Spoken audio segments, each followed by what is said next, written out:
Maayong gabi sa tanan, na may og dispensa sa team.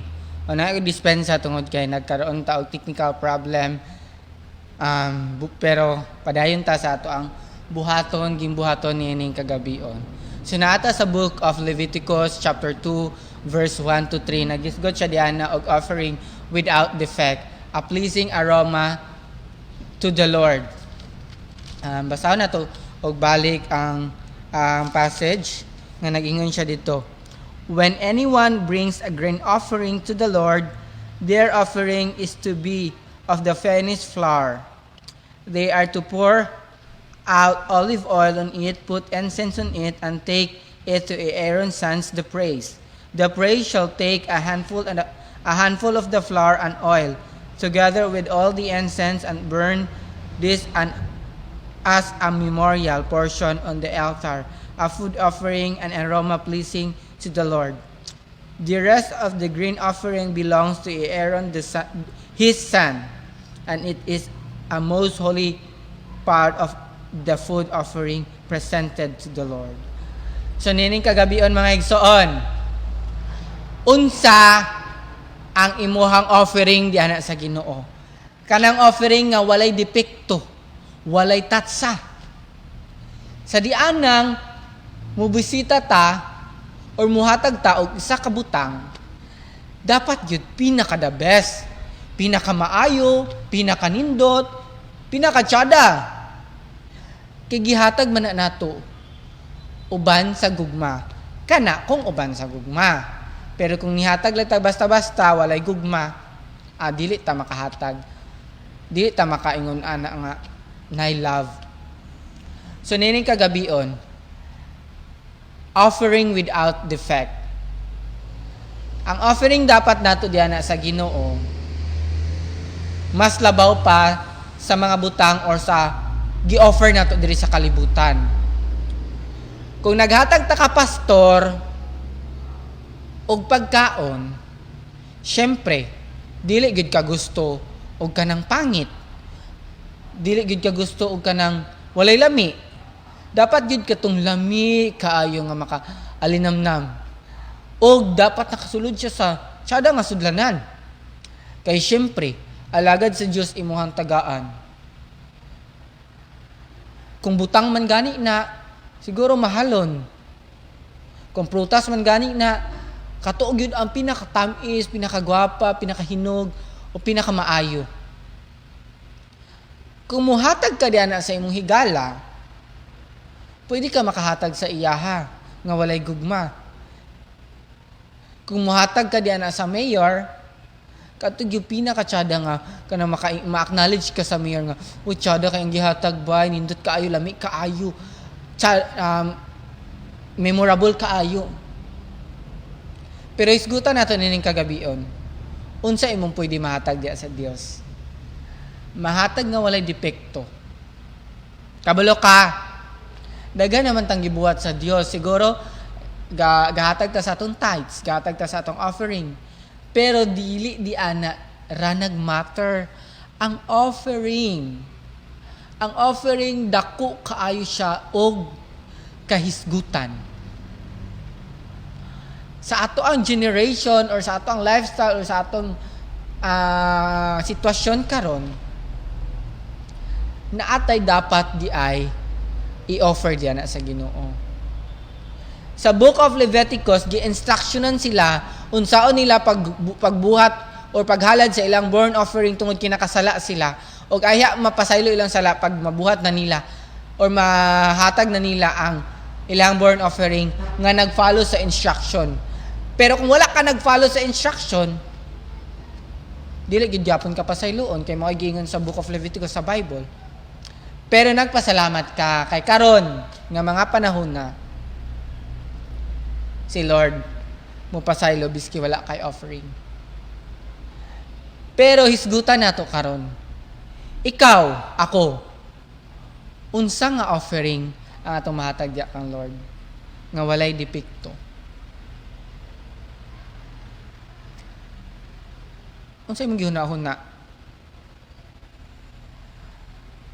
Ang dapat nga offering nato nga mahatag diana sa Ginoo is nag-ingon ang Bible. Present your body as holy, acceptable to God, as a living sacrifice. Dili ka, wala nag-ingon si Lord nga ihatag nimo imuhang portion sa kini, ihatag nimo ang 50% portion sa imong kinitaan, sa imong butang, sa imong na-achieve, sa imong dream, sa imong goal, sa imong tanan nga nakabot. Pero ang ingon ni Lord, present your body as a holy, acceptable, pleasing to God. Kay kana di ay pleasing like an incense, like an aroma nga moadto dito sa gingharian sa Ginoo ug malipay ug mahimot ang Ginoo sa imuha. Igsoon. Grabe na kay kalisod ang panahon. Unsa pa ba imong mahatag diyan kang Lord? Siguro gani finances naglisod ta. Pero doon na pa bagyud kay doon na pa bagyud kahay pwede nato mahatag kang Lord. Ang pangutana is yes, naa pa. Atong kaugalingon ang pwede nato ug pinaka the best nga mahatag nato diya sa Ginoo nga walay defect. Pero ang nakasubo lang, ang nakasakit lang tungod kay ato na ganing kaugalingon atong gihatag, depektado pa jud. Defected pa jud. Paano nimo mahibal-an nga defected tungod kay mauni? Ingon ni Lord, holy, pleasing, and acceptable. Tibuok nimong kinabuhi. Your soul, spirit, your body, soul, and spirit. Your heart, your mind. I-give nimo tanan diya kang Lord. Nagpasabot na nga imong offering diya kang Lord. Pinaka the best, like pleasing and aroma. Nga walay depekto. Pero sa panahon nato karon, grabe kalisod. Tugan, naglisod ba ka nga muhatag, ipihatag balik diyan na imong kaugalingon sa Ginoo. Tanan gyud kanang walay mabilin. Pero ang nakalisod karon, kay lisod na kaayo. Tungod kay gusto gyud ta magbilin. Gusto tag magbilin og portion para ani. Gusto siguro ta katunga sa tong heart, portion para ani. Katunga sa atong bahandi, katunga sa atong kinitaan, katunga sa mga butangan na ata, dapat pud na ay atua. Gitawag nag self-centeredness. Gitan-aw o giuna lang nato ang ato ang kaugalingon. Pero wala nato natanawan kung unsay ibalik sa Dios sa diyan ang ihatag nato diya tanan kang Lord. Wala ko nag-ingon nga kwarta. Pero nag-ingon ko nga atong kaugalingon, atong mahatag diya sa kang Lord. Atong heart, atong motive, atong goals, i-offer nato diyan tanan kang Lord. Siya ang bahala. Kung gi-acknowledge nato si Lord nga King, Creator, Savior, Provider, Comforter, everything, omnipotent, omniscient God. Dapat atong offering walay depekto.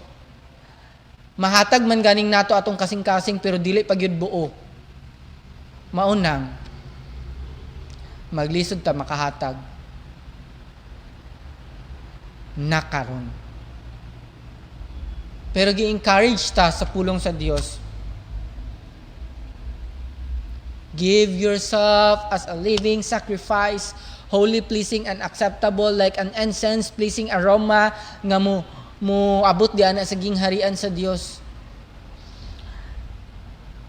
Daghan ta o pwede ma-offer kay Lord. Kung wala tay kwarta, kung wala tay bahandi, kung wala ta nga butang. Pero kung doon na kay talento, imong talento gikan sa Dios, gihatag sa Dios, ug ang pangutana, kana ba imong gihimo para sa Dios? Imong talento gihatag sa Dios, gikan sa Dios, ug dapat para sa Dios. Pero ang nakasubo lang pamalandungon, dili atua, pero giangkon nato nga susama kita ang tag-iya. Si Lord dili man mo bawi sa mga butang nga naa na sa atoa nga iyang gihatag. Pero pwede ba nga sa kung unsa ang naa sa imuha nga talento, mapahimaya nimo ang Ginoo? Mapasidunggan nimo ang Ginoo. Makasmile si Lord sa imuha. Makahatag siya og credit sa imuha nga maayo. Wala man kay talento, wala man kay kwarta, pero doon na kay abilidad. Lahi ang abilidad og talento. Ang imong abilidad gigamit nimo diha sa kalibutan, walay problema. Pero mas ipakita nimo imong abilidad diha sa Dios aron mo believe ang Dios sa imuha. Ako dili man ko susama sa uban, pero dapat mahimong susama ko sa giunsa ko paghimo sa Dios. Giunsa ko pag shape sa Ginoo. Ang offering ba nimo karon diana kang Lord igsoon na apa? Imong altar nagkalayo pa ba?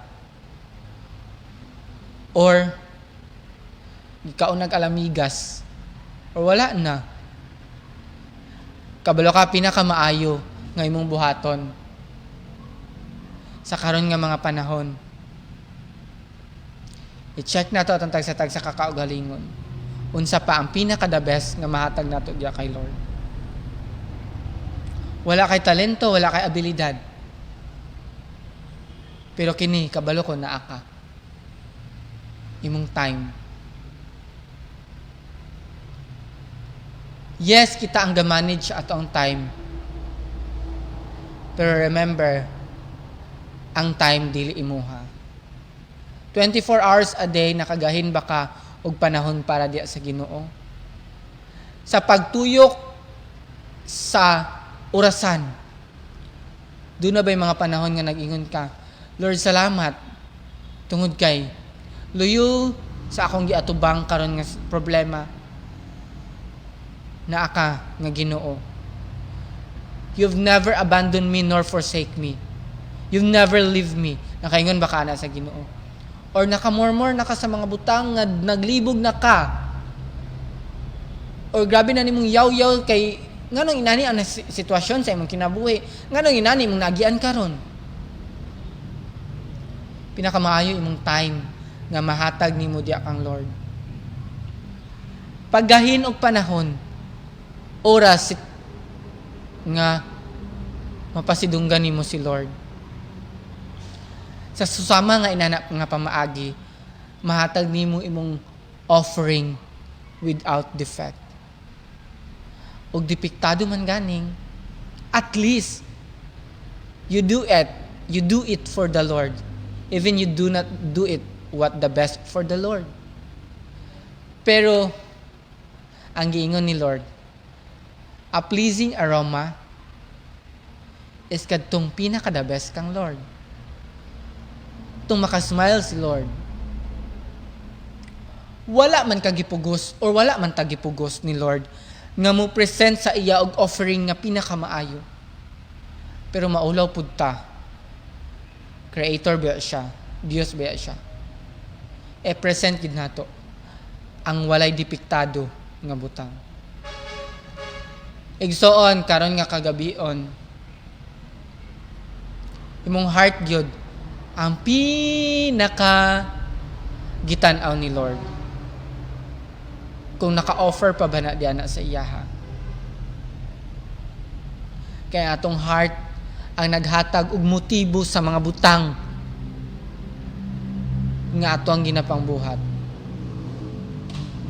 Igsoon, remember that everything you do for the Lord, dili man jud na siya makawang.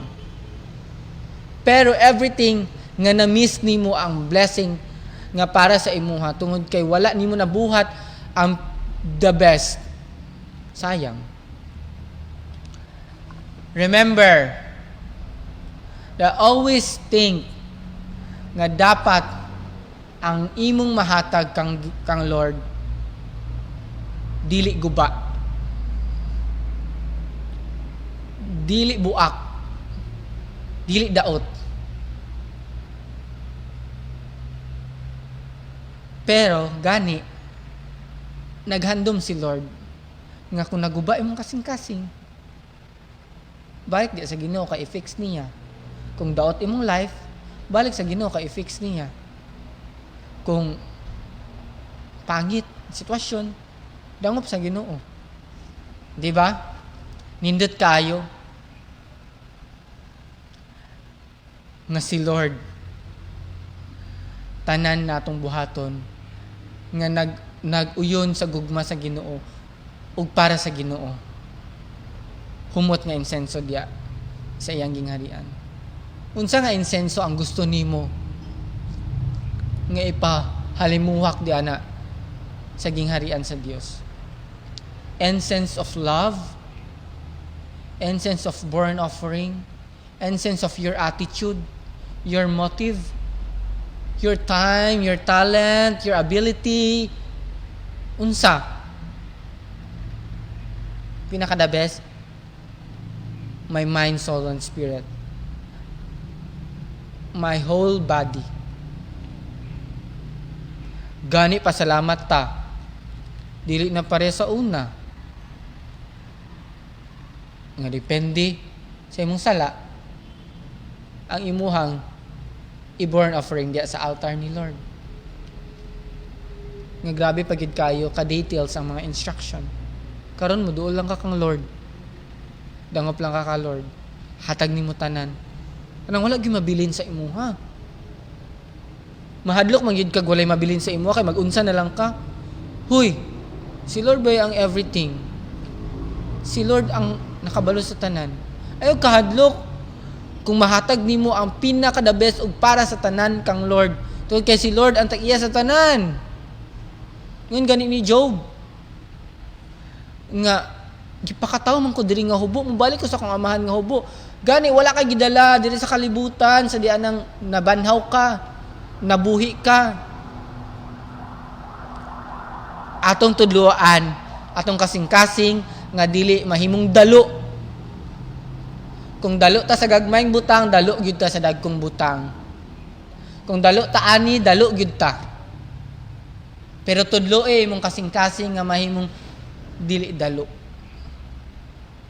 Balag dalo kasi imong kaugalingon. Basta dili lang ka dalo sa uban. Dili lang ka dalo sa kang Lord. Balag wala nimo nauna imong kaugalingon. Basta kay nauna nimo si Lord. Si Lord naman ang muhatag sa tanan. Si Lord naman ang mubalik sa tanan. Always remember nga walay gikawat ang Dios apan gidungagan niya. Ang imong gihatag gi-triple niya, gi-thousandfold niya. Busa. Unsay imong kabalakan? Lain gid no, depektado gid atong mga offering diya kang Lord. Pero sugod karon, check na to kanunay atong heart. Nga Lord, dapat dili defected. Dapat sa tanan akong buhaton. Nakapahimuot sa imuha.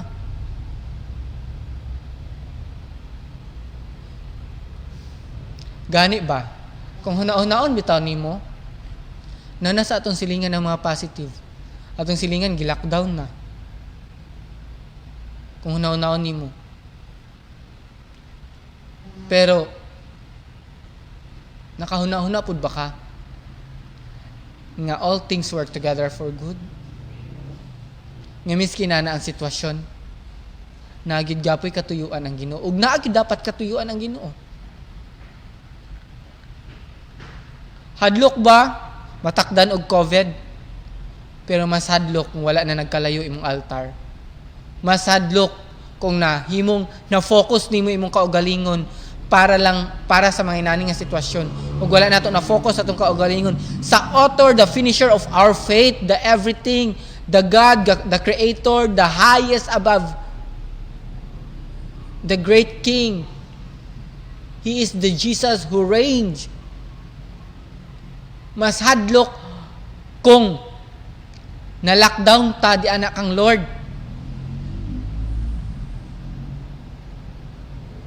Mas hadlok kung ang naa sa ato ang nangawala.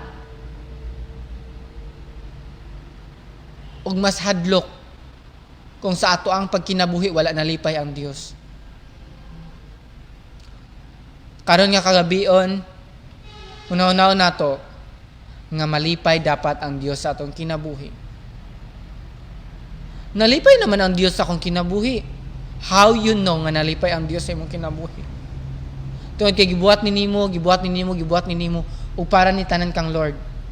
Dabi sa tanan nimong gibuhat nga para tanan kang Lord. Sakto ba gyud ang motibo? Sakto ba gyud imong gihuna-una?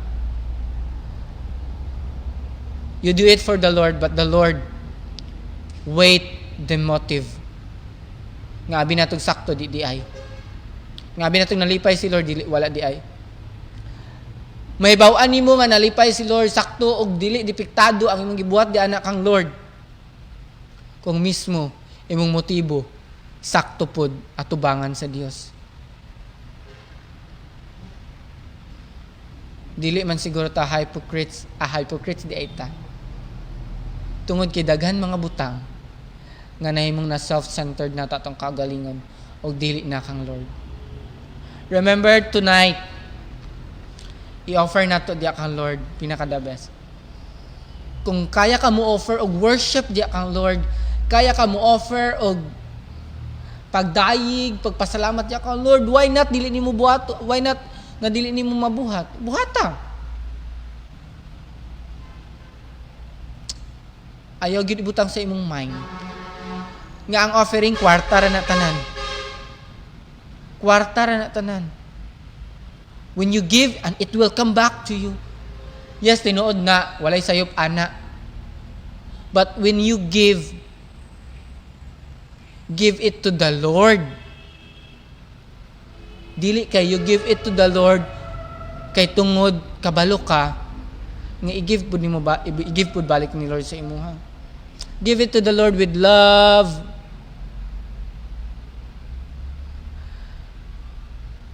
Tsada kay no, basta mahimong talent nato, time, ability, and our attitude ma-offer nato kang Lord without defect. Atong heart, atong body, atong soul, spirit, ato ang tanan ngaging buhaton para kang Lord. Kay mao na atong kaya ra ma-offer kay wala tay kwarta.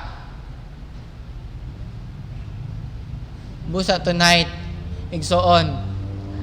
As you are watching this video,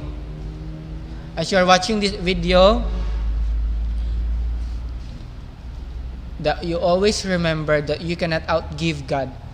Kay naa na kang Lord ang tanan. Kay naa naman kang Lord ang tanan, buhatay mong purpose para di kay Lord. Because you created para sa iyaha. Di wa ka create para sa imong kaugalingon, but you created for God's purpose. You shape for Him. You shape para mabuhat nimo ang para kang Lord. So remember that tonight, your offering must have nothing or walay depekto. Let's pray. Father, we thank you for this day, for this night, nga nagpahinumdum ka namo, Lord God, that give ourselves as a living, holy, acceptable, pleasing to the Lord. Lord, thank you for your word. Thank you, Holy Spirit, for being with me and for being with us. Lord, sa tanan nga mga prayer requests, I pray na mahimong mapasensyoso mi sa paghulat. And let it be ang pinaka-the best nga tubag ang para sa amoa. Salamat nga gilikay mi nimo sa kaalaot ug sa disgrasya. Give us protection, God.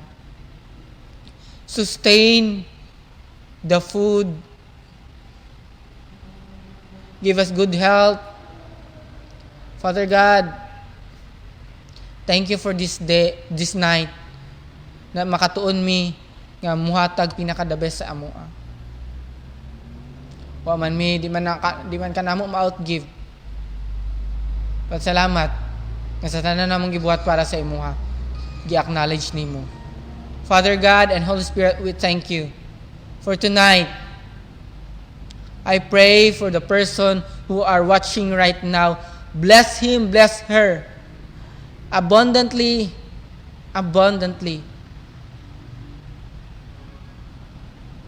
Lord, bless us indeed. Enlarge our territory. And let your hand be upon us and keep us from falling. Thank you, God. Thank you. Everything we do it for love and for the Lord. Lord, bless every one of us as we are living this life. Thank you for this day that you ordained. We give back praises, honor, and adoration. For you alone deserve. In the name of the Father, the Son, and the Holy Spirit. Amen and amen. Igsoon, salamat sa pagtanaw sa ato ang live streaming sa midweek service. I hope that you are continue to subscribe and tune in sa ato ang via live preaching. And God bless and good night. This is your alagad, Pastor Barrymore Sepulveda.